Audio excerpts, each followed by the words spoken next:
Assalamu alaikum.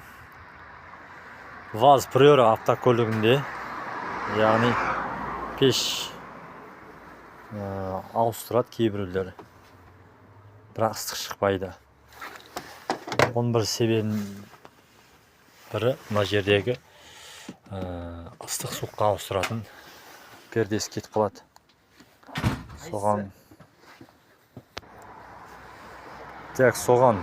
егер мына жерде моторшығы істемей қалатын болса, мына жерде регулятор болады, 1-2-3 ауыстыратын, соны шешеміз.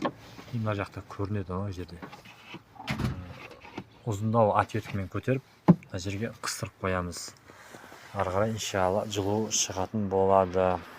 Кімде осындай проблема болса, иншалла осылай істеп алсаңыздар болады.